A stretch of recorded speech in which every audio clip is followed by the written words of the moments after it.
Почитуван председател на Република Северна Македонија, господин Стево Пендаровски. Почитуван министер за локална самоуправа, господин Ристо Пенов. Почитуван градоначалник на град Скопје, господја Данела Арсовска. Почитуван ректор на Универзитетот Свети Кирил и Методи во Скопје, професор доктор Никола Јанкуловски. Почитуван амбасадор на Европската унија во Македонија, господин Дейвид Гир. Почитуван представник на канцеларијата на UNDP во Македонија, господин Армен Григоријан. Почитувани амбасадори, министри, градоначалници, проректори, декани, директори. Почитувани присутни, драги пријатели на градот Скопје и Изис. 26. јули 1963 година. Рано скопско утро, тлото под Скопје силно се тресе и историјата на нашиот град се менува за секогаш. Изгубени човечки животи, голем број повредени лица, лелеци на граѓани за помош, срушени згради, оштетени објекти.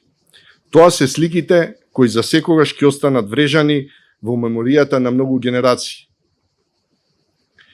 Последиците од земјотресот се катастрофални, невидени дотогаш во овој дел на Европа.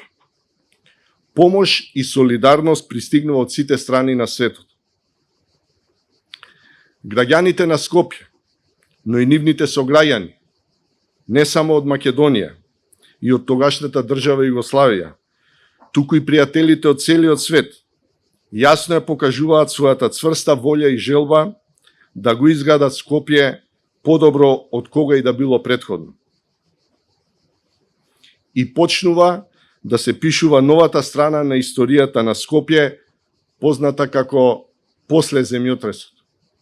Јас не сум современик со земјотресот и не можам да сведочам како било во тие денови и месеци после кобниот 26. јули.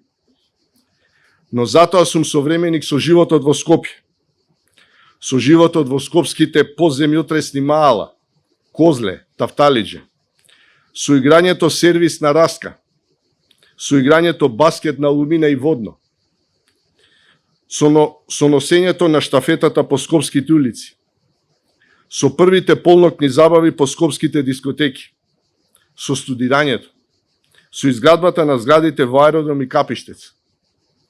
Тоа се моите доживувања за градот Скопје. Убав живот, прекрасни безбежни моменти овозможени како резултат на децениските напори залагања на генерации и генерации луѓе и институции, надополнети со голема меѓународна солидарност во обновата на градот. Во тие тешки постземјотресни години, во се уште незалеченото Скопје, се раѓа Изис. Со одлука на Универзитетскиот сенат на тогашниот универзитет во Скопје, а по иницијатива на УНЕСКО, се формира научно-наставна установа, Институт за општа и инженерска сеизмологија со мандат да ги истражува сеизмолошките појави на територијата на Југославија и пошироко во регионот, да едуцира и создава млади научни кадри во областите инженерска сеизмологија и јасеизмичко градење, да реализира научни истражувања во областа на земјотресното инженерство.